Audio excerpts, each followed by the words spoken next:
द्वितीय दिवसः अद्य यः किं वयम् अशिक्षाम यः నిన్న ఏం నేర్చుకున్నాం యహ ఏం నేర్చుకున్నాం నిన్న కిం అశిక్షామ ఏమి నేర్చుకున్నాం అద్య ద్వితీయ దివసః అద్య ఈరోజు టుడే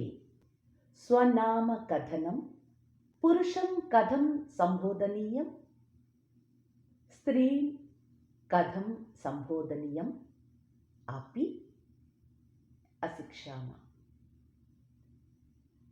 నిన్న మనం ఏం నేర్చుకున్నాము స్త్రీని ఎలా సంబోధించాలి పురుషుణ్ణి ఎలా సంబోధించాలి అన్నది మనం నిన్న నేర్చుకున్నాం ఈరోజు నిన్నటి పాఠాన్ని ఒక్కసారి మననం చేసుకుందాం మమ నామ సత్య భవతః నామ కిం పురుషుణ్ణి అడిగాను భవత్యాః నామ కిం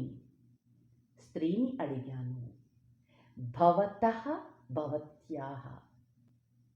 పురుషుని సంబోధించేటప్పుడు భవతః స్త్రీని సంబోధించేటప్పుడు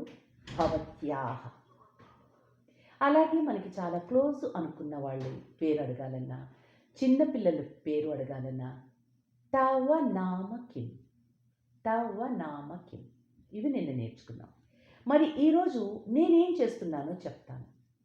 నిన్న మమ నామ సత్య నా పేరు సత్య ఈరోజు నేనేం చేస్తున్నానో చెప్తాను మమ నామ సత్య అహం గాయిక నిజంగా నేను గాయకను కాదండి మీకు చెప్పడానికి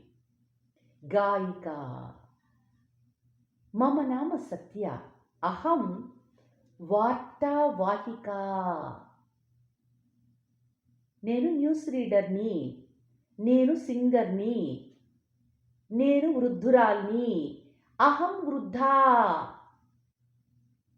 అహం మహిళా అహం అధ్యాపిక ఒక స్త్రీని నేను నన్ను ఇంట్రడ్యూస్ చేసుకున్నాను మరి నేను నా ఎదురుగుండా ఒక మేల్ పర్సన్ ఉన్నప్పుడు ఆయన మీరేంటండి అని అడగాలి కదా అప్పుడు భవతః నామ కిం మీ పేరేంటండి అని అడిగాను మీరేంటండి అని అడగాలంటే భవాన్ కహ అని అడగాలి మేల్ పర్సన్ని భవాన్ కహ పుంలింగం భవాన్ కహ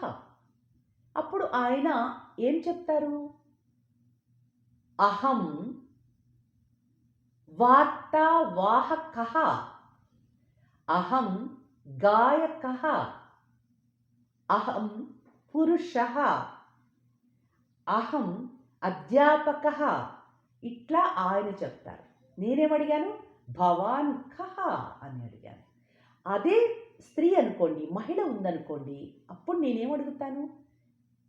మమ నామ సత్య అహం అధ్యాపిక భవతీ కా అని అడుగుతాను నేనేమడిగాను స్త్రీని ఆవిడ ప్రొఫెషన్ అడగాలంటే భవతీ కా మేల్ని అడగాలంటే భవాన్ కహ మరి ఫిమేల్ అడిగాను కదా భవతీ కా అన్నాను కదా ఆమె ఏం చెప్పాలి అహం వార్తావాహిక అహం వృద్ధా అహం మహిళ అహం గాయిక నేను భవతీ కా అని అడిగాను తను ఆన్సర్ కూడా అట్లాగే చెప్పారు ఈయన్ని భవాన్ కహ అని అడిగాను ఆవిడ్ని భవతి కా